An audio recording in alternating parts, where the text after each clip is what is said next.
welcome you to another episode of Noble. Today I have a very special person, a friend, someone that I knew from way back, like childhood friends, a lot of memories here for catch-up. So before that, let me introduce her as we start catching up. Lucy, welcome to the show. Thank you so much.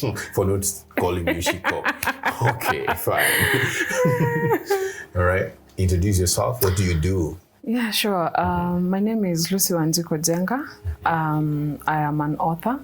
I also am the founder and executive director of Positive Young Women Voices, which is a community-based organization in Dandora. Other than that, I do lots of public speaking, and being an author is very new also, so I'm getting into that space of writers and authors. So yeah, really exciting. What keeps me awake, I would say, is fighting for the rights of girls and women. Yeah. Okay, so guys, I just want to take you back. This is someone I knew back in 2006 in a very Mabati school, with poor sanitation. We were just a bunch of slum kids just trying to seek education. She used to be the prettiest girl, I think, in the school, and really? Very tiny, very tiny. So I met her years later, actually, on a YouTube ad, and I was like, I know this girl. So checked her out on Facebook, reached out, and boom, memories and everything. But again, we didn't meet like immediately. You kept on like telling me, I am in New York, I am wherever, I am in Timbuktu, until the launch of Amandla Mek. Yes, we met and then catch up. And then I told you, I do Noble. And here we are. So where have you been from 2006? I just want to know. Just take me slowly. What happened? I mean, oh gosh, from a money neighborhood. A lot has happened since 2006. So we were starting out in high school. Yeah. For me, even with the lack of sanitation and everything that we had to go through in that school, for me, it was a joy to be in school because that was not even a given. Yeah. I used to do really well in primary school. Yeah.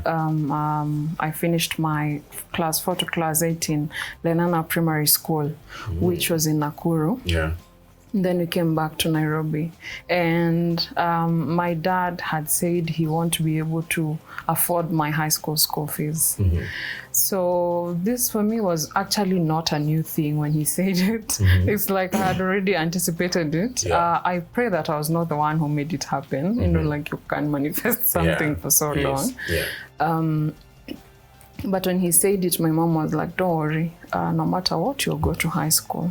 So we moved back to Nairobi in 2006, and we were living in Huruma.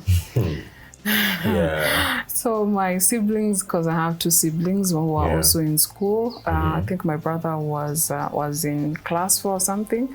And my sister was just joining school, so those had to come first. And then January ended. This is in 2006, and I'm thinking, my God, I might not actually go to school. So I started acting out so that my mom could remember. Remember, you said I was going to school. So I think with all the setting up and trying relocating and all the costs that come with it, and it's not like she had a sustainable job per se. So she looked around for schools that were within her budget. Oh my the gosh. fee was 1,500. Really? Actually, I didn't know. Actually, I didn't know the school fees. This is news. Yeah, it was 1,500 per month, I think so. So in a term, it was around 45. Yes. And it was still a problem because I remember I just want to know. She's the one who looked for the school because the school was for the orphans. And I remember before I joined the school, I needed my auntie had actually told the principal, the director them that I was a total orphan so that I could be accepted in the school. I remember I stayed a almost first term, middle of second term, that's when I joined the Money Neighborhood Watch for the Orphans. Do you even remember the name of the school in full? Okay, I do remember the name. When you mentioned it the last time we met, I was like, yeah, actually that was the name of the school. It had a very long name. the thing for me was going to the school was us sort of being mafias, us beating the system. Yes. That's what I was thinking. My mom has somehow managed to beat the system. I don't know what she said in this school. Yeah. I don't know the school fees. I actually don't want to know. All I want was to go to school. Wow. Because I knew it would be really harder for me to navigate and grow in life without a Form 4 certificate. Yes. So from the very beginning of this education journey, I always had the end in mind, which really helped. Yeah. Because when I went to this school, then I was not looking at the surroundings or anything. I was just looking at when we meet with the other kids who were in the same level of class. Yeah. When they speak of Bunsen burner, at least I know what this Bunsen burner is, even But if we I've never not saw seen it. Yeah. At least I know there's something like a beaker. Yeah. And I remember when we books. started in that school, people would come to us and tell us, "Oh, my name is Bika, my name is Bunsen Burn," and I'm thinking, wow, parents out here have very unique names before we started class. So that was Form 2's and Form 3's ways of bullying us, telling us names that do not exist. Yes. Yeah. But all the same, for me, it was a joy to be in that school. I just got a world opened up for me. Yeah. I just want you to remember, I mean, looking back right now, there were better schools around that place. I remember the Our Lady of Fatima in Kariobangi. Then there were these other better schools, like, not really like good schools, but just better than Amani, because you could see, I mean, Pangani girls was the thing. For ladies. For us, I didn't even know like the schools. Moi forces. Yeah, I used to pass around Moi forces.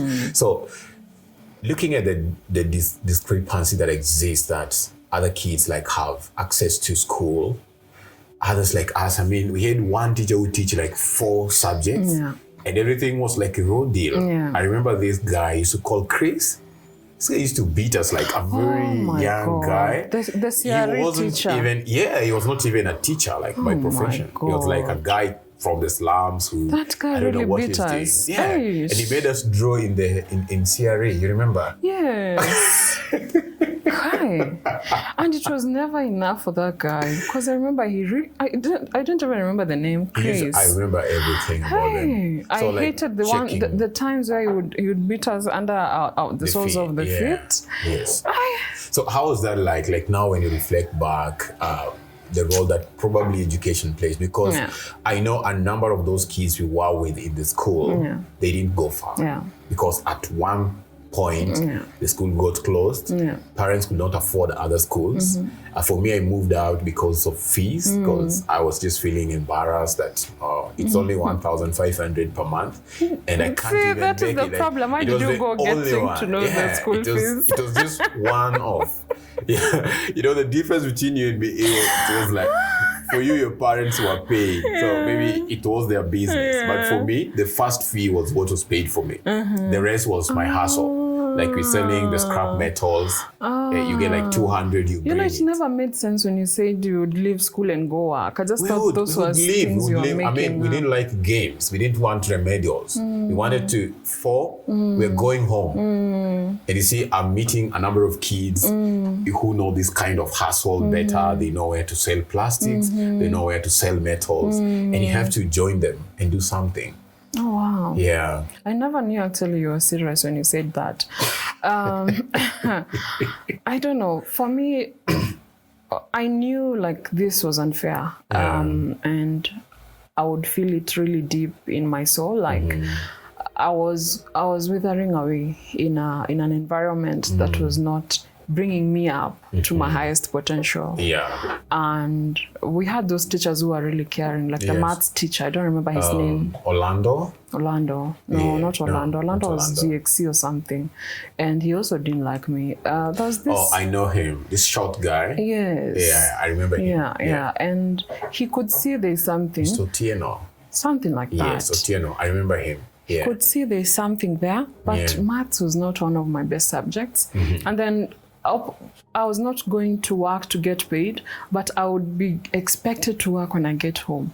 So all the utensils I would get, making sure that my siblings' uniforms were in check, they are washed, they are cleaned, they are ironed. Then I would get to cooking, then after cooking, sleeping, and then waking up, doing chores before I go to school. So it's like I had a house in real sense. And when I didn't do assignments in school before I went home, and we lived in a one-roomed house, all 5 of us. No one would be, or not get even space to do my homework. So you're just thinking to yourself. I think after money ended, there was a woman who said she was selling us skuma, the Kibandaski woman, and she told me her daughter goes to a boarding school and they pay 6,000 a year. And I was thinking, I really want to go there. I really don't care if it's the end of the world, as in just a place where I can just read. It can just be me and books, and nothing else in the way. And actually go to the lab, you know, see things, just see things. I never saw Bunsen burners until Form 3. That's the first time I saw. At least you saw Form. Me, I saw when I was doing my Form 4. I took everything to the Bunsen burner. Thank God it didn't. Whatever, you know, like. I took everything. It was so exciting. Kumbeta Bunsen burner is just gas and coming from some pipe. That's unfair. I thought it was something else altogether. You actually made these things you were drawing in your exam. Yes. Wow. And somehow I still managed to get a D minus. The one in the boarding school. No. So when I told her, when she told me about the 6,000, when she told me about the 6,000 school, I was like, that seems like a very good deal. And I didn't know how I would break this to my mom.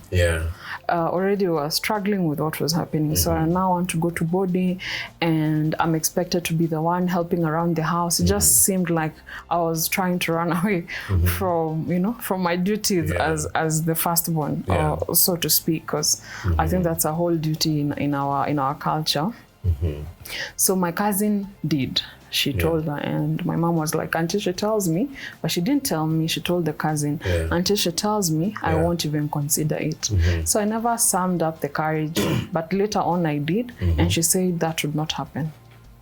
So that chance went away. Then the school ended. We moved from Huruma to Dandora. When the time when you guys were moving, I'd actually found my own school somewhere in light industry, Kariobangi. Which one? It's called Royal High School. It was like next to a plastic factory. So it was so... The smell, the noise, it was a huge struggle. But they didn't also have teachers. We had like 3 teachers for the entire school, like Form 1, Form 2, Form 3. We didn't have Form 4. But we were only 4 in the class. Form 2, we were only 4.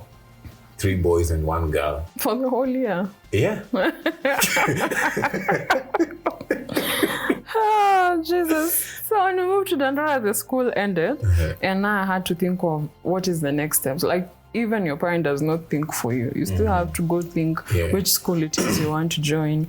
And my best friend then, was the one who told me, there's a school called, I think, Nairobi Girls. That was in Kariobangi South. So I went looking with my mom, and the head teacher said it's okay, we can come, there are opportunities for me to join. So I did my Form 2, I think end term, and Form 3. And then we had to move because of my dad's work. And then I stayed for like almost a year out of school. Because I was waiting for them to take me again to boarding school, which actually never happened. So I had to run away. Because remember, my end goal, I still had the end goal in mind. So I ran away. From home. In protest? Yes, in protest. And went to my grandpa's house, thinking maybe they would pay if I went to my grandpa and I would study in Moranga, which would have been way easier, and it would have been a boarding school. It never happened. So we again moved back to Dandora. And I found a school, I don't even remember the name. DS? No. All right. I went to DS, I went to Shirika, I went to all these government schools on my own. Can you imagine they used to send me? Yes, looking for space. All right. And they would not listen. They would be like, which school was that you are in? Yes. No, we don't have opportunities for for people from such schools. Yeah. What do you mean?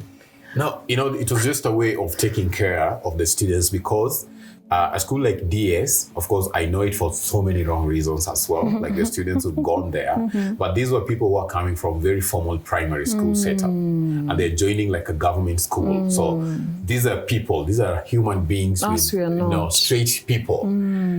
Look at us. I mean, you're coming from some jungle called Royal High School. Like, what is even that? Like, you're 4 people in the. How do you can't transport that mentality to a bigger school? So that is what they're doing. Because I tried Our Lady of Fatima. Some teachers straight up told me, we don't want those kids from Mathare here. Oh my God. And that was it. But it was not Mathare because I knew students from Mathare who actually went there. Yeah. The idea was the kind of school you are coming from, you might not fit here. You cannot fit here. Yeah. But I think that's really... That's just strong in so many ways and unfair. Administrative measures to take care of because we don't know you. Where are you coming from? Try finding out. Why are you even there without a parent? A parent, first of all. Yes. So I almost got into Shirika, by the way. And then my mom gave me, I don't know why I asked my mom for money and told her that the school needed money. I don't know if it was for bus fare or for what. And the day she came, she went and blurted out, I gave money. I gave 300 shillings and it was only 300 shillings. I gave her 300 shillings and now I'm there feeling like, gosh, may the world open up and swallow me because that money was not for school, but I said it was for school. What was it for? I don't know what I did with it. Okay. I really don't know. To date, I don't remember what I did. So you owe your mom that 300. I've paid 100 times more. So I never got in because the head teacher was like, so who did you give this money to? And I said the deputy. Okay, I hope I didn't ruin her job for her because now they thought it was a bribe of sorts. But why would my mom follow the 300? Shirika. So they almost took me. Do you know you're staying in Dandora? Yes. And you're saying 300 is no biggie. I know. And it was in 2008, I think, or 2009. This huge. I mean, yeah. So then they didn't take me, so I went and found this Vibanda High School. Yeah. We call them community high schools because now we really work with them. And they allowed me to get in and I paid my school fees. What's the name of that school? I don't remember. I just remember the uniform. It was red. And it was a girls' school. Where? Only. At opposite Kinyago, yes. Okay, I'm not so conversant. I literally know all the schools that were existing between 2006 to 2010. Around Kariobangi, K-South, Light Industry, Mathare, Huruma. I literally knew all of them because at one point or the other, I was trying to get into them. Yeah. I don't remember that school. Yeah, but I went there at Form 3, I think, end term or Form 3 first time. I don't even remember. Yeah. By then I was, I think I was 18. So it had to be it's like a repeat of Form 3. That is 208? 209. 209? Yes. You're in Form? In Form 3. Okay. Where did I leave you? You left me because almost a year I was out of school. Okay. Yeah. I get it now. Yeah. And because I had only done Form 3 first term, I had to redo the whole year again. And I was really eager. I wanted to learn as much as possible. Yeah. I would get to school at 6. Once the forecast. We don't even have electricity, but I'm there waiting for light from God to come. Yeah. I would leave there at 6:30, just after the last light. Yeah. And then I would go to a library. There was a church there that had a library that would be... No, just in Dandora Phase 1. All right. It's the PCA church had a library. Yeah. It's funny because now we use the PCA space for our projects as the organization. PCA? Same PCA. You've told them the story. I've never. Who do I tell? You need to. You know, one thing I really like about myself is that I don't forget details. Yeah. And I always go back because And do we still have churches with libraries? I don't know if they actually back still in the days, there were so library. many churches, like the Kariobangi Catholic Church. Yeah. That's where I used to go, the library. I also went there. All right. So after I registered Form 4 now the next year, which was 2010, I was like, you guys keep using this as an excuse. Don't give me money. Keep stressing me because of these school fees. I'll go and read for myself, because anyway, even in this school, I had to read for myself and then wait for my KCSE. So after I registered, I stopped going. I would go to Kariobangi South now, the library. All right. Yeah. This is 208? This is now 2010. 2010? 2010, I was somewhere in Ojijo Road. Working. A serious welder in the making. But anyway, we shall revisit that.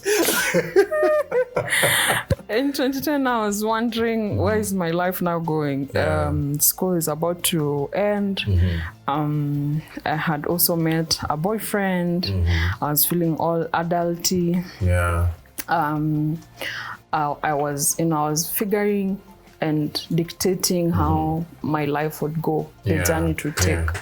So that year I joined Miss Dimes, which is like the version of Miss Dandora. Miss Dimes is like Miss Dandora. Okay. And I won. So in August, that's when we did that. So I would do. You were still slim that time? Very, very slim. All right. Because we remember you for the height. The height and the long slim, neck. The long neck and soft spoken. Really? And you used to cry a lot when we tease you, me and Vincent. Yes. Oh, yes. I loved crying. I apologize officially on this show. We used to make this girl cry. I don't remember you making me cry. I remember you buying me avocado, but I don't remember me crying. So you made me cry. The feeding click with a lot of, No, I used to allow you to eat my food. Really? I used to buy you avocado and literally like mix it for you. Ish. Yeah. Wow. But it would also make you cry sometimes. You would just decide me and Vincent to be cheeky. But also I remember you guys were really serious with your education. Sometimes I would just forget and play. But you guys were always in books. We actually brought you into focus when you moved from your desk to come and sit with me. And me, Vincent, used to sit in the middle. And I would not, because my background in primary was, I would not read for myself. I didn't know how to read for myself other than English. So give me an English book, I read every single story. All right. And Kiswahili, every single story, and that's it. Do you know where our challenge came from? In Madare, there's a school there called Ruaraka High School. So we had a number of friends who were in Ruaraka High School. The narratives were so different.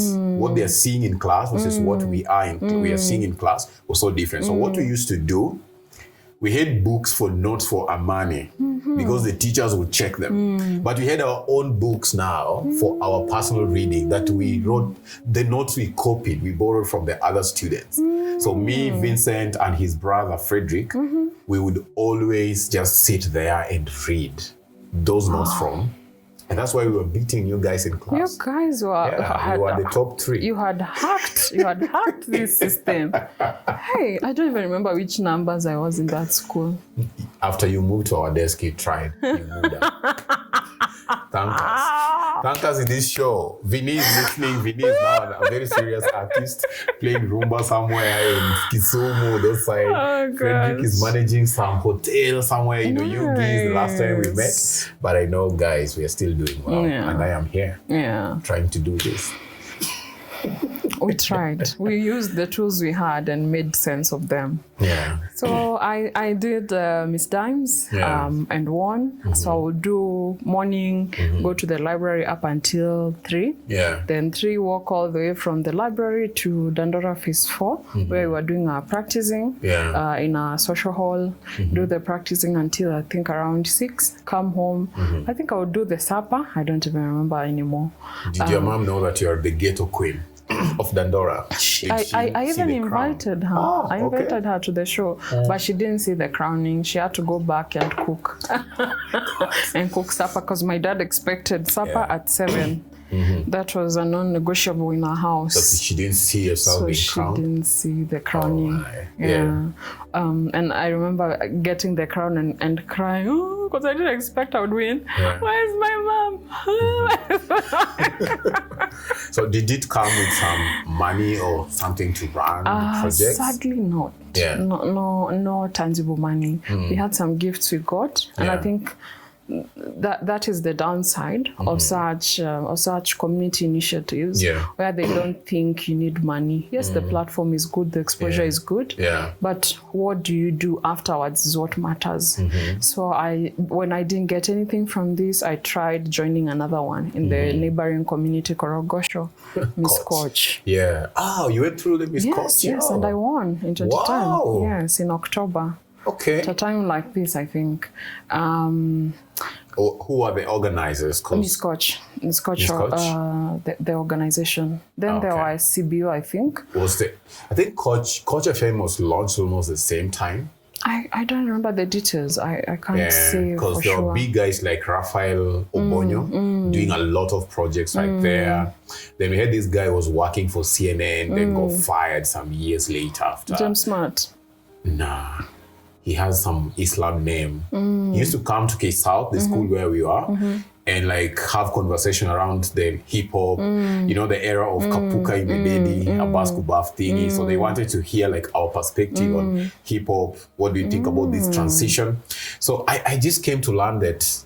I'll check his name up. That guy went so big, like he started working for CNN and we owned him. We were like, we're so proud. And I remember Obonyo was just coming up from Babadogo. They were doing a lot of projects in Koch. Yeah, so maybe I thought they would be the organizers. I think he was part of the organizers, just that I never met him. Could be. The person I knew was Emmy, who was the executive director, still is, of Miss Koch. And she used to be that woman, we hold high and emulate. Yeah. She was such a lady. I just found her to be really awesome. Like that was also another avenue that was opened for me. Were there incentives with Miss Coach different from? Yes. As soon as we finished like this, I had been sent to like 2 meetings where I think it was in a very big hotel somewhere in You in details, Lucy. Okay. This is one of my ways of protecting my mind or heart or whichever it is, one of those from trauma. Because it comes with lots of trauma. So I remember that's why I am surprised I wrote a memoir. Yeah. Because I had to go into details and I could find that they're screwed up somehow. Yeah. So when I would go and look at pictures, so I had to like really double check, triple check anything I wrote because I think my mind has had to filter some of the memories that were not so good for my prosperity. Yes. For lack of a better word. Yeah. So I won that and they sent me to like 2 hotels. I think one meeting was in KICC and another one was in some hotel where we were doing gender mainstreaming. I'd never even heard of gender, leave alone mainstreaming. And so you finished your KCSE? Not yet. So I was about to start. So after those 2 meetings, I started my KCSE and I didn't do a lot for like that month. Sadly, when I finished, just as now ready to go ask them for a job, move out, gain my independence, wear those mini skirts and the boyfriend was still there now. The boyfriend is still there. He's very there. There was a time during Miss Dimes, because he would take me to the practice, the practice sessions. The organizers were like, "We don't want to see this guy here," and he got so angry. Oh gosh, those are very gentle, gettable. Was he from this? Yes, he was from Dandora. He had time. He had a lot of time. Nowadays we didn't have time. I mean, which was wrong. He should not have had time. No, ours was to hustle. I mean, I was working in Adobe and going to a GT road sometimes. It was just a lot of hustle, like no time. I wish he was hustling. It would have really helped us somewhere along the way. So he was always there. He was always there, and he was such a great support system because he rewired some things that I had that even pushed me to go for search for such beauty pageants. I would never have gone because the message I was hearing at home was not that I was beautiful or that being tall was something that was good. I remember being called Twiga, Camel. So if I would be able to shrink myself, I would have shrunk myself. You guys never knew. And I think that's why I used to cry then all the time. Yeah, because I thought if people at home think I'm ugly and you guys are thinking I'm ugly, must be really somewhere. Did you ever say you're ugly? I never said it out loud, but it was a constant thought. My voice was ridiculed. Yeah, you used to sound like really baby. Really? Yeah. Oh gosh, I really didn't like it. So that's why I was quiet most of the time, because I would feel if I speak, people will ridicule my voice. Yeah. And they'll be saying I am speaking with my nose. We used to think you're actually proud or something. Some guys would. Yeah. And I think we also got excommunicated after we welcomed you to our desk. Yes. But, okay, now that you don't remember, I don't know. Whose initiative was that you come to sit with us? It has to be the maths teacher. No. Yeah, he was the class teacher. Yeah. It had to be him, because he would see something that others were not seeing. And as long as I was making the noise and mingling with the others, this thing was dying slowly. Yeah. Yeah. But you see, we were like the boys who answered all the questions. And I remember Vinny was really, really good with mathematics. But and you're true. I just had a bit of confidence, like that time. And you guys would ask questions. That was unheard of. Yeah. We didn't ask questions in this school. Teacher was always right. Yeah, because the content you're being given was so shallow and you're so contented with it. But you see, for us, we were challenging ourselves by other students and what they're doing the other side. So we knew, like, this thing, I mean, it's done this other way. So we'd ask questions, challenge the teacher, things like that. Wow. So from... Now I am Miss Dimes, I am Miss Coach. Kids in the area are calling out to me, running when they see me to come and meet this this celeb in the mtaa. Yeah. My boyfriend is being overprotective because now this is a new title and it's bringing too much attention to me. Yeah, yet to me, like marketing. And now I've done my KCSE and I'm really excited for the next steps. Yeah. So I went to this walk on World AIDS Day, 1st of December. Yeah. I had been called for a walk in Dandora, in Korogosho. Yeah. And I went together with Miss Coach and the guys. Actually, I didn't even know the importance of World AIDS Day or whatever. Yeah. But Miss Coach had called, so I obliged. Yeah. And that day I was so sick. So sick. I was thinking, gosh, I don't feel good. This is not my body. But my policy is always show up. So I showed up and we finished that day. I went home and just went into bed and thought maybe tomorrow I'll wake up feeling better. Yeah. The next morning I woke up worse. I was even now vomiting and feeling worse off than the previous day. Yeah. So the third day, smells were now really bad, like the kitunguu smell, food smell, every smell under the planet was just bad now. And I would not keep anything in, including water. Oh. I was pregnant. I didn't need a test to tell me I was pregnant. I knew I was pregnant. I kept telling my boyfriend we need to use a contraceptive of sorts. And he was like, because in my head I thought that is the decision of a man to make in a relationship. Wow. I don't know where I got that stupidity, but I had it.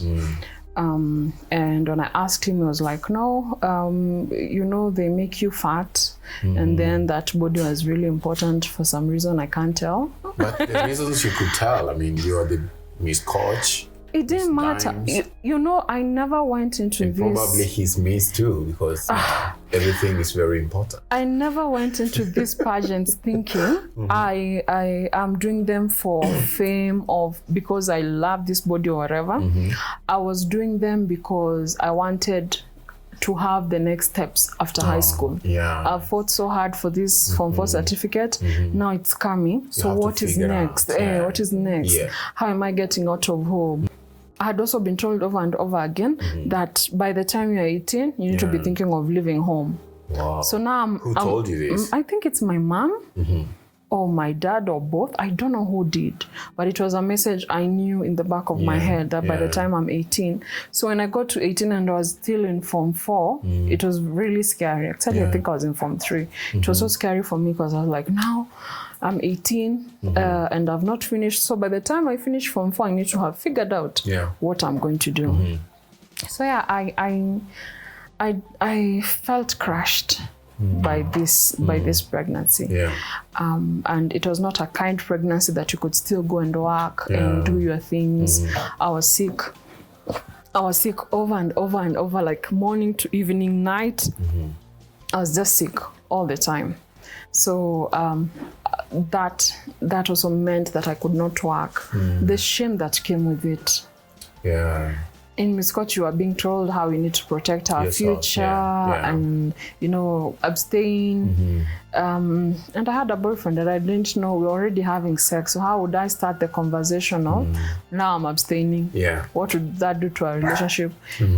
I had there was that conversation, you need to take care of yourself as a girl. And more eyes were on me now because this fame had come with these titles. And my mom, what would I tell my mom? So what would that mean? I would not move. My boyfriend was living with his brother. Oh my God. It's not that he had a job per se. It's not that he could take care of a family. Like everything I had worked so hard for, I felt was crashing, was coming down, and okay, I just want you to, how did that feel? I mean, for you having the dream, in one hand, and you can tell I had almost touched it. I was even telling some of the neighbors who were living together, the girls, if they had someone who was looking for a roommate. Like I had already planned, I'm moving, I'm getting into the workforce, I'm going to earn my own money. So I don't know. I just felt really crushed. I would wake up in the morning and sit on the balcony. There was a tank, a very small tank that we had on the balcony, and I'd go and sit on that tank. It was a metal tank from morning to evening, puking, whatever it is I was puking. I don't know what I was puking because I didn't eat. And I would just wonder if today is the day I die. I just wanted to die, really. Did you tell your parents eventually? Or did they know something is going on? So they would ask, I would say it's malaria. But they won't take the initiative of, taking you to the hospital. Ever since I would take myself to hospital. So even then I was expected to go to hospital.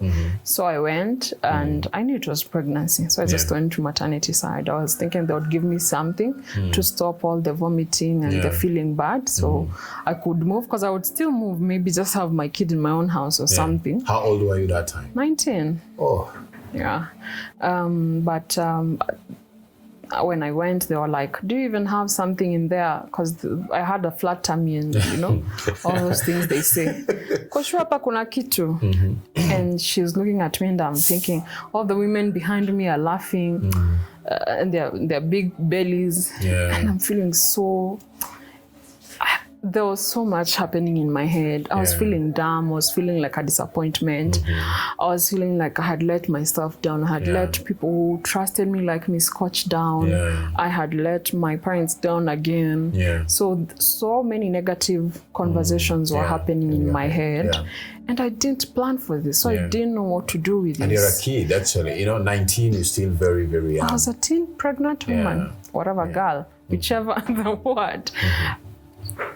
And my mom now got tired and she was like, I'm taking you to hospital myself. And when she said that, I knew she would take any measure possible.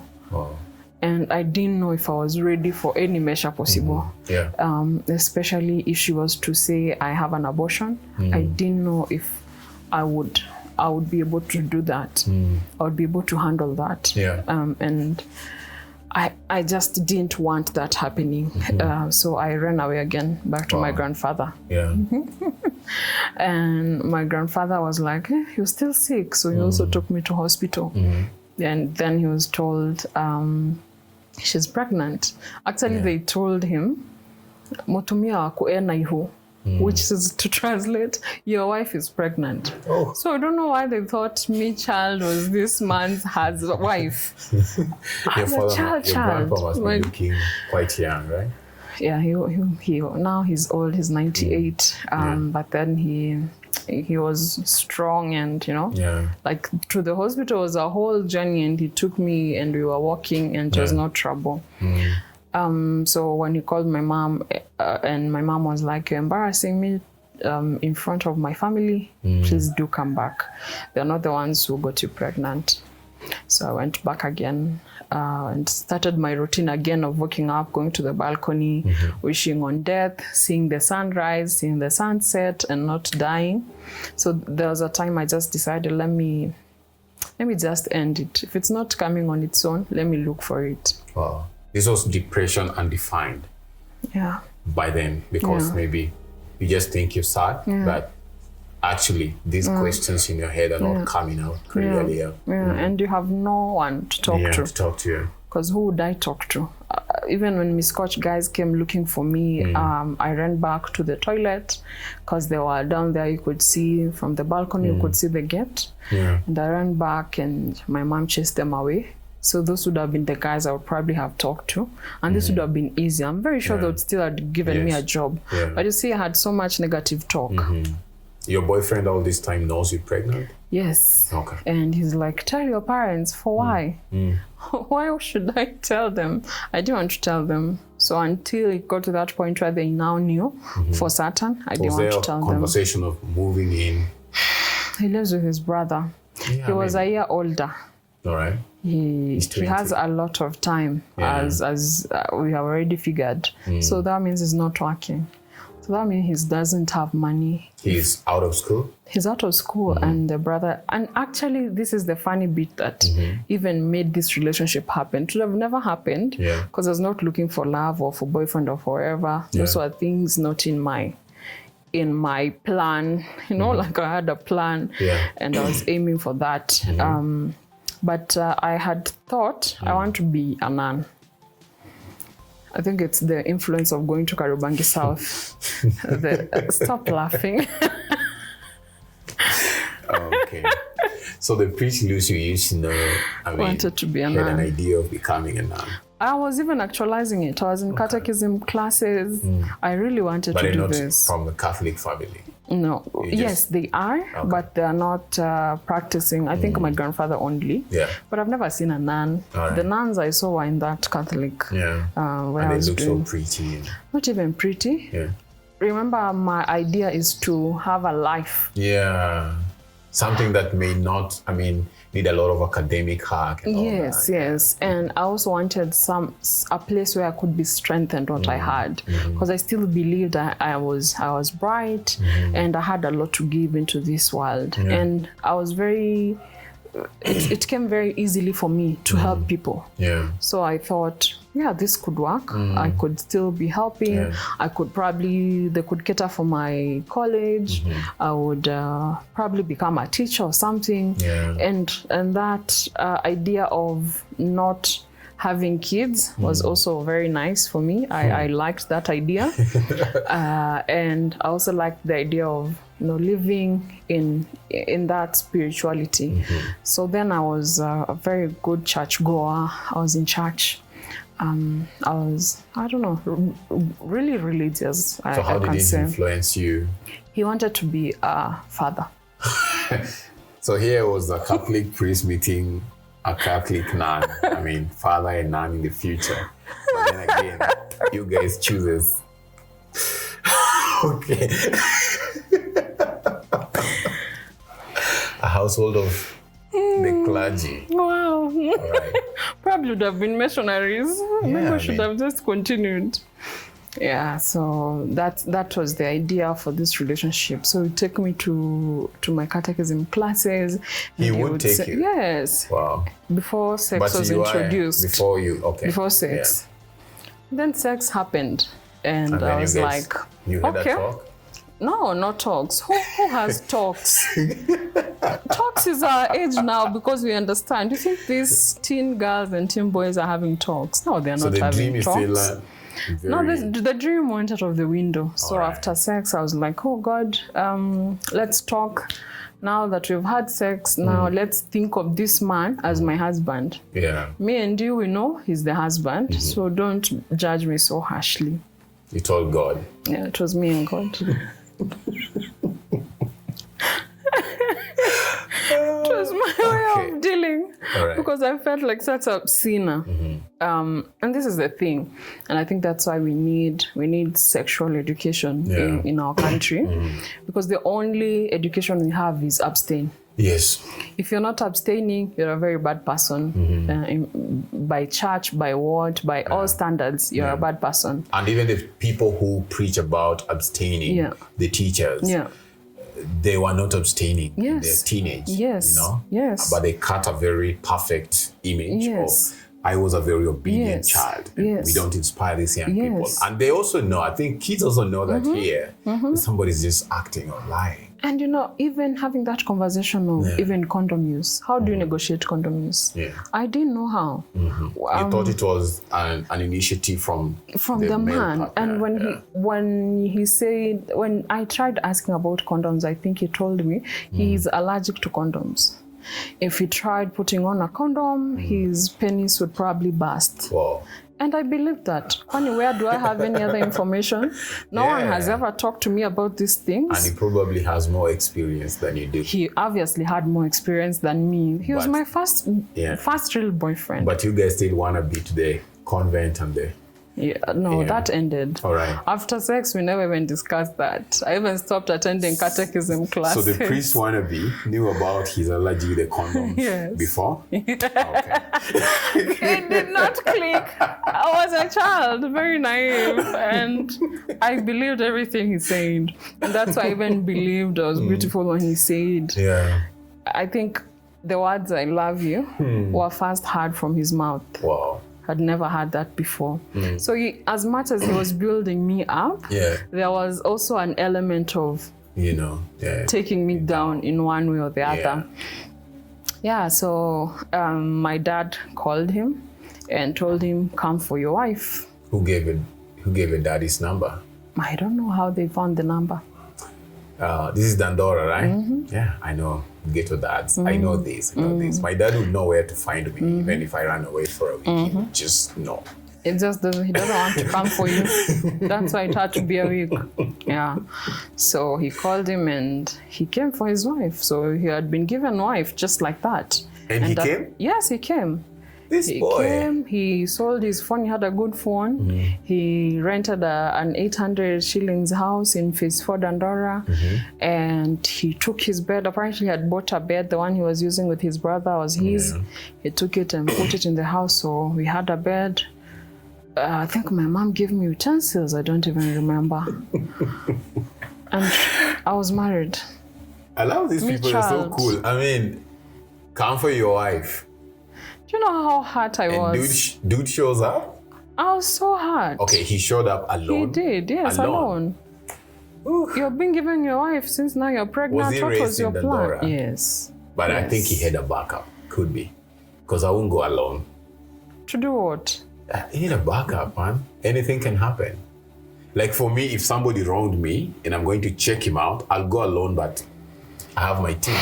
I didn't see anyone. Maybe there was. It's only that they, how they signal them. I mean, take cover or chill. Maybe. But I was given like a cabbage or a sack of potatoes. To start life with?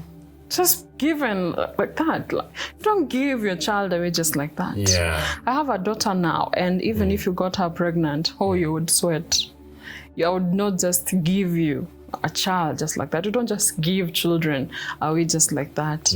In as much as, yes, I was wrong, yes, it had happened, but you just don't give away your child just like that. Because this guy felt so like he owned me. He felt like I was something he owned, not a woman he should respect and take care of for someone. You're rejected by your own, the people who brought you to this earth. And you could tell that because I was still sickly, and he would tell me, you think you're the first woman to ever get pregnant? Wake up and cook, you need to cook. and I'd be cooking sickly. I would be doing all the chores as sick as I was. Wow. Was he leaving the house in the morning to go like hustle? He was, but he would come back sometimes with nothing and would sleep hungry. Wow. Sometimes he would bring something. You're 19. I would never wish that on anyone. Yeah. It was just too much poverty, too much things that should not happen to anyone, especially when you have something going for you the way I did. I had a future going on for me. Yeah. So have you finished your KCSE at this time? Yes. And I got my results. I don't know if I went for them. But Do you have them now? I do. Okay. I have it. I don't remember at what point I went for it, because I did my Form 4 at Outering High as a center. That was the center where most of the high schools around were going. Yeah. So we would also go for, because the school ended right after I finished. Most schools were actually not registered by the government or something, because I remember even the Royal High School where I was, they told us that once we get to Form 4, then register school at the Outer Ring High or Dr. Mwenje. Yes, there's a government school there. Yeah. So they would talk with Dr. Mwenje and tell them to like register students from their school, and then you do your KCSE there. But Outer Ring High was like the center for all the slum schools doing their KCSE there. And I was one of them. And I didn't actually know. I had said I wanted to do business studies. I loved business studies for some reason. No, I loved history. Like I would hack history. I don't know if you remember. Because it's stories. Yes, it came very easily for me. So instead of registering me for history, they registered me for business studies. And I really failed. Yeah. I really failed. Being someone who also didn't like mathematics. Maths, I had an E. It's on my certificate. Okay. Yes, Sorry a very big E. I dropped business studies. Anything. But why would someone give me E? Like you did paper 1, paper 2, and I still got E? Yeah, I mean, the data doesn't lie. I mean, numbers don't lie. So maybe you had 19 out of 100. Or anything below. You know, the grading is that anything below 30. Yeah, is an E. Yeah, you had 29. So let's give you hope that you had 29. It could be 8, sweet. could be 10, could be, but let's say you had 29. Whatever. Yeah. So came time to give birth. We had nothing. I mean nothing. Yeah. Not even a pair of socks for this child. 9 months had come and gone, and there was nothing. There was no baby shower. There was just us. We had not discussed what would happen if I like have complications. There was no conversation, even when I would give birth. Even preparedness for it. Nothing. So if you're struggling to eat, because I remember he would sometimes come home with 50 shillings. This 50 shillings is what you're doing. You're buying unga, you're buying skuma, you're buying nyanya, kitunguu, mafuta taa. And you try budget it and sukari for tea, and it just doesn't. Did you have those ungas that 10 bob? Yes, I was the kadogo economy. And the sabuni za KQ. I was the kadogo economy. I knew where to even get what that would last longer for cheaper. You bought stuff at the dam site also? Because the KQ, the Orodha. Yes, the Orodhas, stuff, it comes from the dam site. Because I remember we'd come all the way from Madare to the dam site. Then you get those small soaps. There's some food stuff. Yeah. Wow. Yeah. So there was a clinic at around Phase 5, and he told me. So where I did Miss Dimes, it's the like the stadium. Now it's called Dandora Stadium. They're yet to launch it or something. It's been there for quite some time. Yeah, so that's where we did Miss Dimes. And then the other side of the road is where the clinic was. So we passed through Miss Dimes, and I'm thinking to myself, the Dandora Stadium, and I'm thinking to myself, just a few months ago, it was not even a year yet. Yeah. I was there, and it was the best day of my life. The queen. You know? And now it had gone to. Wow. And we got there and he was like, can I call your mom? And I told him, yeah, call her. Because sometimes I would just walk home and she would give me some foodstuffs. The ones which she could give without my dad knowing. Because my dad had become super vigilant. He would look at the stock of food, so maybe that I don't get given or something. So and my mom was not working, she was fully housewife. And she would give what she can. That like five viazis, you know, small things that you would not notice. Unnoticeable. And so he called her and she came. She actually went to Coach Market and bought a whole, you know, those paper bags are yellow. Bought clothes that filled that paper bag yellow and bought baby shawls, and that is when I know what it feels like when a hero comes in, you know. I had that feeling of my hero has come, because I had nothing. Like I after the pushing and you have the baby, like you asked, where is the blanket or something? And I just look at the nurse like, I don't have. And you know, when it's just you, it's okay. But when there's someone else who's looking up to you, it just shatters you. And I don't know. Did he come for you? Who? The guy? Yes, he was. He was there. He called my mom. My mom came. They came together. I think he told her that she should give him a loan, and my mom paid the hospital, and it was sort of a loan arrangement. And then my mom took me to her friends because I would not go home, obviously, and stayed there for some time. As he was expected to come for us, he never came for us. Never came. But there was an agreement between your mom, him, and you that you're going to pay back. All right. And he would come for us and take us back to our house. Because this was like, I don't know what to call it in Luo, but in Kikuyu we call it kohioherio. Like being taken care of after you give birth. So I was being taken care of because I've given birth. And then he would come back for us in like 2 weeks, at most a month. You know, a month is a big child. And for those, I don't know how they call it, but I know they're midwives, but they also give aftercare. For example, a girl maybe 15 years old gives birth. They clearly don't know how to even handle a baby, and so they would bring an elderly woman to take care of her in the same home, like for 1 month. Wow. And for those who are adults, your sister would come. But so for babies, because there's a whole lot of traditional stuff around it, why your mom probably would directly take care of you. No, us is the mother. Mostly the mother, if she's there, she comes, and she did her part. And for once I really felt, you know, sometimes you don't have to be told I love you, but through the action. But the actions can tell that you are loved, and for once I felt loved.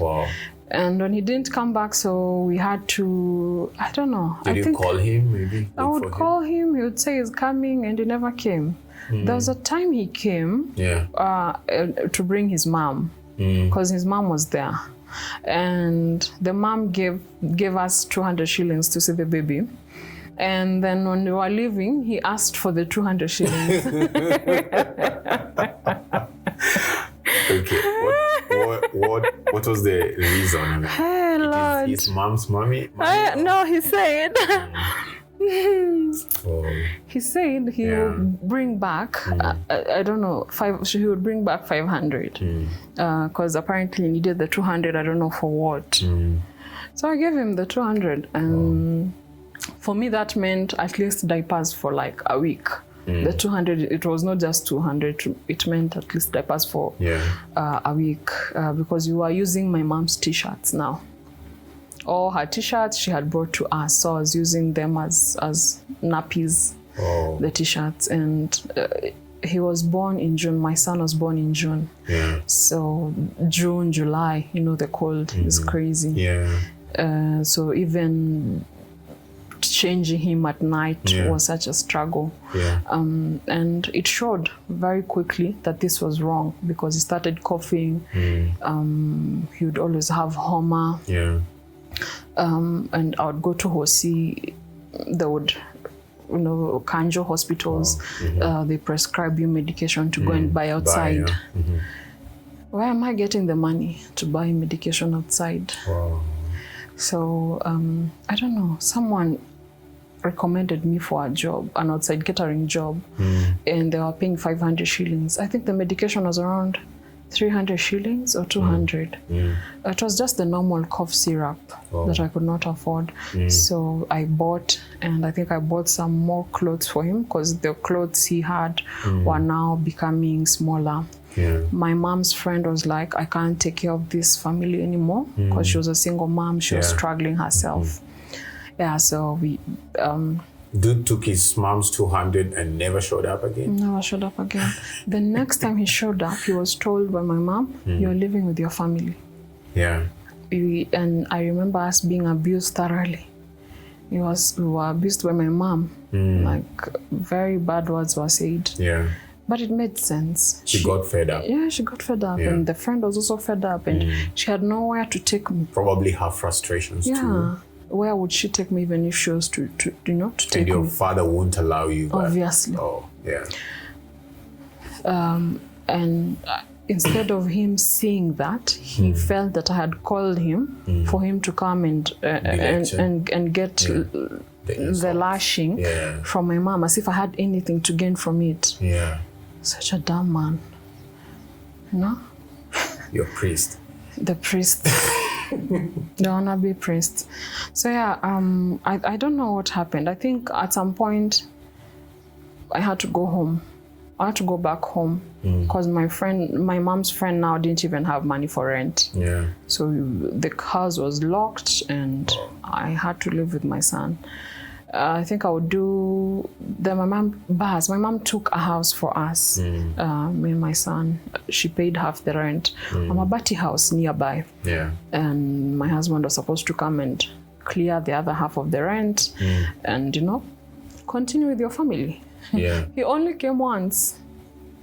To have sex. And then with nothing, he just came standing. And the other day I was seeing on Facebook, I don't know if you saw that story of that girl who was saying there's a man who came to a house empty-handed. I've seen the narrative now, men being told like to even... You don't go to people's houses, even though I came with empty-handed. But I thought it was anyway. Don't go to people's houses empty-handed. And he came empty-handed and left empty-handed. And after the month ended, the woman was like, you can't stay here anymore. Then we went home for some time. So it was just that pull and push. My son is sick. How's your dad's, my reception? Dad, he wasn't happy, obviously, but we didn't have anywhere to go. He talked to you? My dad didn't talk to me. Even before this, it's not that we were ever conversing. I don't remember a point where we sat down and talked with my dad. That was the last conversation was when he hollered the guy, come for you. He just came outside on the balcony and asked, so what is your plan, you guys, now that you're pregnant and you have decided to be adults? What was there to say? I didn't say anything. So that was the conversation. So when we came home, because it was a 2-roomed house, the other room acting as their bedroom and the storage, and the sitting room acting like there was a double-decker for my brother and sister, and the kitchen and a seat. So I would sleep on the seat when I was home. So now I took like the 2 pillows, because it was a 3-seater, and put them down, and 1 pillow for my son on the chair. So that arrangement, and it's like kids know, because he was not colicky, he was not cranky. He was a really cool boy. Other than when he had a cough, he would not cry. It's like he knew we are living on thin ice. We are treading on thin ice. So we stayed there for some time, and then I think at some point we were chased away, and I went back again to my friends, my mom's friend. And then now I was getting engaged into other activities. Now I was being engaged. How old was the son that time? I think he was 3 months, 4 months. 3 months, 4 months. Very young. Very young. And I would get some gigs here and there where I would get some monies to add some clothes. I would buy the medication, but things were not looking up. So on Christmas, I think of 2012 is when I asked a friend who had met in one of the meetings if I could go over to their house for Christmas, because my dad had this tradition where everyone would get 10K for their clothing every Christmas. 10K? 10K. So you'd get clothes and shoes and whatever. But my mom was in charge of that money. I doubt those clothes were 10K, but she was in charge of that money. My siblings knew how to push, so they would push for getting their money, deciding what they'll wear. For me, I didn't want to cause trouble. Trauma had humbled me and taught me if I don't push, if I don't speak. And that's why I never pushed with this boy, this guy, because you're used to people pleasing. I was a good people pleaser. Yeah, that's how I survived. That's how I navigated life. So this Christmas, my dad just didn't have any budget for me. And I was thinking, because I was really, working in the house, washing his clothes. He's a mechanic, so very oily clothes, and I would scrub them. I would scrub them until my palms ached. He didn't give anything. He didn't give even 500 shillings for my son. So I asked my friend if I could go for Christmas, and that's how I never went back. I went and started living with them, which was not long, because in January, my friends and I now, that I was staying in their house, we went for cervical cancer screening, just randomly. Those random things that you do. And the cervical cancer screening had nothing. It was negative, and you were told how you need to take care of yourselves and what, and you were told there's also HIV if you want. You can go get tested. And I went and got tested. And it was positive, like 2 lines. Wow. And it made sense. That's why my son was sick. And all this time would... At the hospital, they never... When I was... You remember when I started clinic, I started when I was around a month, around 2 months pregnant. So then it was negative. They did the test, it was negative. They didn't have what they have now. Now they do test every time you go, and also when you're giving birth. Then they didn't do that. So at some point, I think between me getting pregnant and me giving birth and whatever, at some point there is when the infection happened, and at some point I think also transferred to my son. But even before we got to test him, it was on January 20th. I remember that one. I remember because it was the shock of my life. After 2 weeks, he passed on.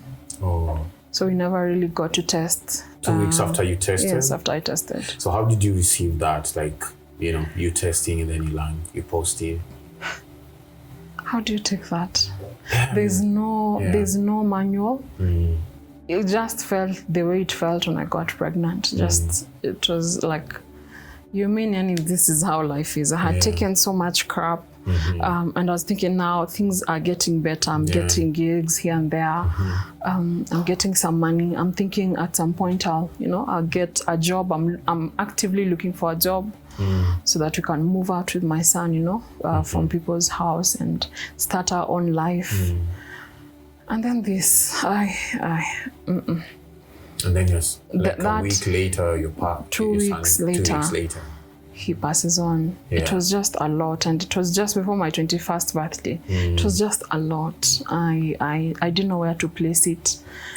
Were their family, your mom, your dad, like trying to, be there for you? Because I didn't tell them. Ooh. The only person I told was his dad. Because I wanted him to also go get tested, and also he could give me money to go and test my son. And his stories again, I will come, we'll go on Friday. Friday comes, he's not coming.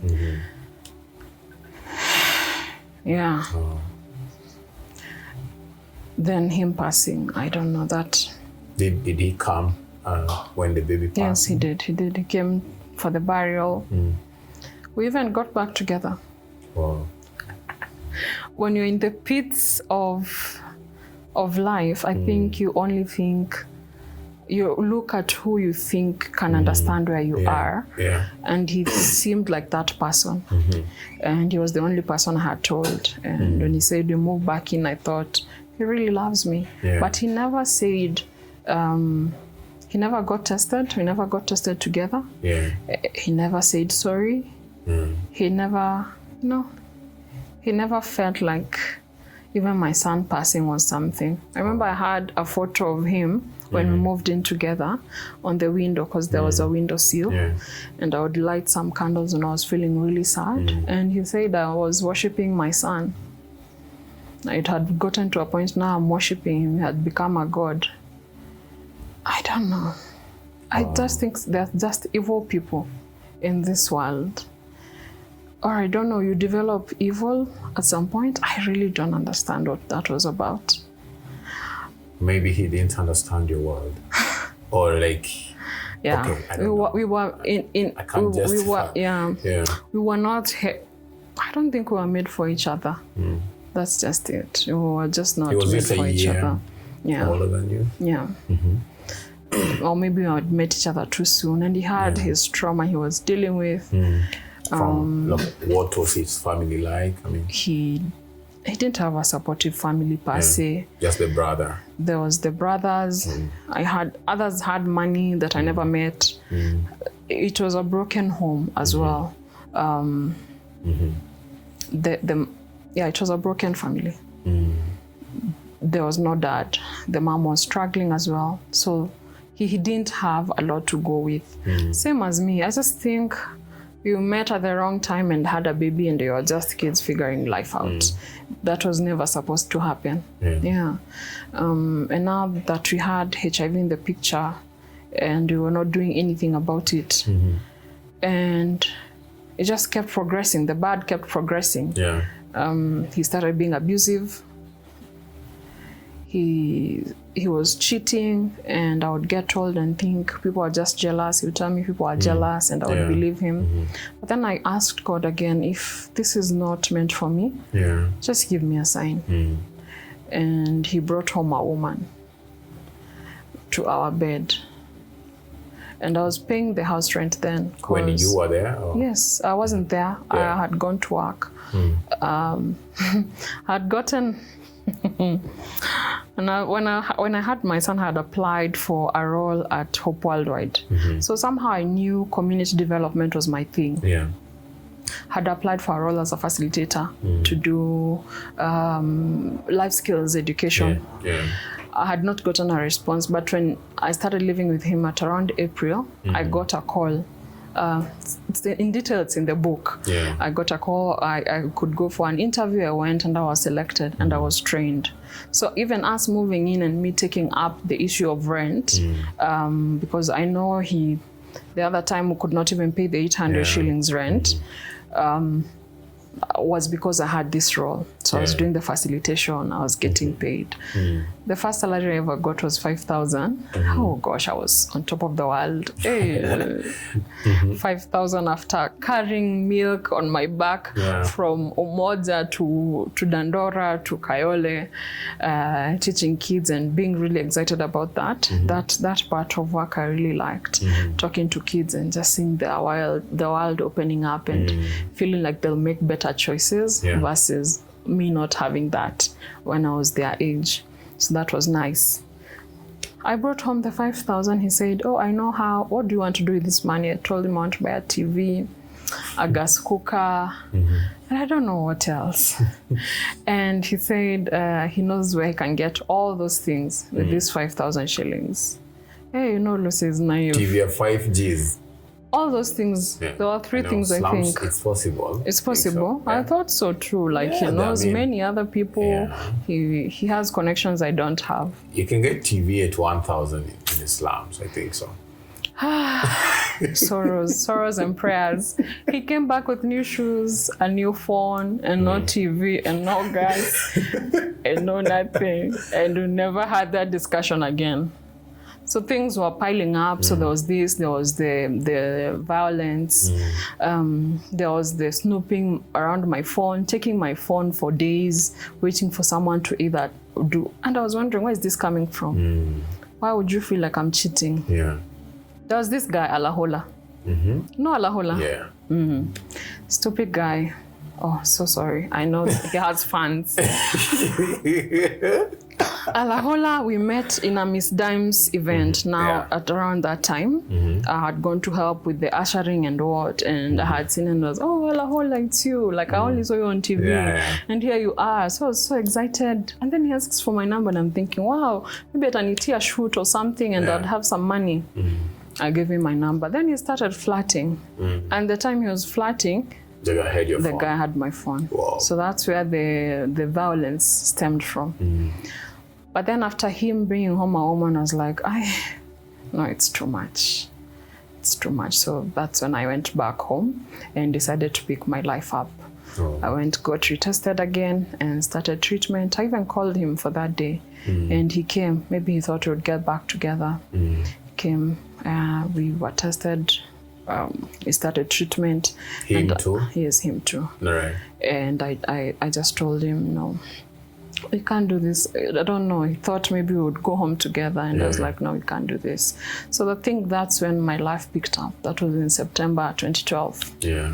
I went and joined another beauty pageant, Miss Fabulous, because that I knew how to do. Yeah. I also got into some other sales and marketing jobs to get my own money. Yeah. Yeah, and I asked God, so show me what you want me to do with this, because you have given me a lot. This is a big burden for a child. And I didn't know those counseling things like therapy. Then that was not something that was being discussed or now it's familiar. Now people talk of, I am depressed. Yeah, and you can understand. You had no time to be depressed. Yes. You had time to survive, but not being depressed. So I during that Miss Fabulous, it was from 500 girls who went for auditions, 100 were selected. I was among the 100. Then from the 100, they did top 30. I was among those top 30. Yeah. So I told God, if I'm top 30, I think I'll tell these girls my story and hopefully it will help someone. Yes. Because others had come who were part of the mentorship. Yeah. Like it was very, what can I say? It was a beauty pageant in the future. Yes. If I look at the beauty pageants I was in, this one was way ahead of its time, because there were even people coming in and speaking, people who were dealing with major talents. And I'm thinking, you tell people, you talk about issues like this without being ashamed. So you mean this story, because it really touched me that they shared their stories. You mean this story that is mine can be of impact to someone. And that's when I decided, if I'm top 30, it's just like trying God. Because I didn't have good clothes. Those chicks were from uni. They had smartphones when I was with my kabambe. I would not even pick calls when they are there. You know, like I had a very bad kabambe. The one that had orange screen. Kasmoli. It was just bad. Yeah. Motorola? No. No, Motorola. I don't know what it was. It was just like a bad something. So like the chicks, I didn't stand a chance, but I got to top 30 and I was thinking, hey, okay, maybe God is really trying me, so let me try. And when I spoke in that meeting, I knew this is what I wanted. Like I really cried, like it was like therapy. I did my own therapy during that session. And from there, people who were in the room now got me to the next level. The director, Nope, Philip Mbogwa, he was there. And he was like, oh, you're a facilitator. Come to Nope. We'll give you a job. So after that, I had a job with Nope. I didn't win or anything, but that was where my journey started. There was a woman there who was called Rosaline, and she was thinking through how she would structure her advocacy. And she took us in with a few other girls, and I really benefited from that mentorship as well.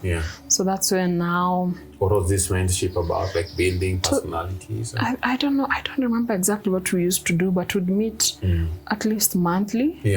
They even got me the first the first newspaper segment I ever did, newspaper feature, they are the ones who connected me with this journalist. So it was just like opening your mind. Opening your mind to what is there in this world. Like they would talk about going back to school. And I'm just thinking, hey, me, school, like even uni was not a thing I had thought. But during that news feature, I remember saying I would want to do community development, and I would want to, to use my story and reach as many girls as I can, so that there would not be a repeat of what I went through in their lives. If I could help, because I felt I didn't have anyone to walk with me, then I would be that person they could walk with. Yeah. That's really amazing. And that's where we're now, to a point where now we have an organization. And you've traveled the world. And I've traveled the world, things I never thought were possible. I like that you tell your story from a point of strength, because that is one thing that I don't really like. I tell my story, the slum story. I mean, dropping out of school for 3 years, going back, when I'm I'm the oldest boy in class. But I never want to tell it from a point of way, I want to tell it from a point where if anybody in the slum today would listen to it, they say, you just have to think about possibilities. So once you bury your possibilities, you really don't have a future. You don't have a chance. Because it all starts in your mind. Yeah, it's all in the mind.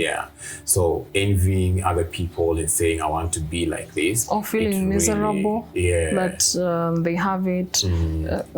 I don't like these things that come up online, like borrow high, things that make you feel like it's the end of the world. I don't like that. Those things, they don't encourage, they don't inspire what you have in you. And I believe everyone has greatness in them. It's not just for a chosen few, it's all of about us. Opening up, being ready to go, have possibilities. Think about those possibilities. So thank you guys for listening. That was Lucy's story. We are coming back with the second part of this story. We will be talking in the next episode about her book, Hope Made a Way. That was a very powerful story, and always remember to be open to those possibilities, to have a dream, to have a vision, to just believe that there's a way out in whichever situation that you are in. So Lucy, what would be your parting shot to this first segment? I think it's what comes across in the book, and I know we've got to discuss it next, but my parting shot is that it always gets better, but then you have to really be wanting that better and keep working at it, because it comes. It always gets better. All right. Thank you so much. Believe that there's always something better. See you.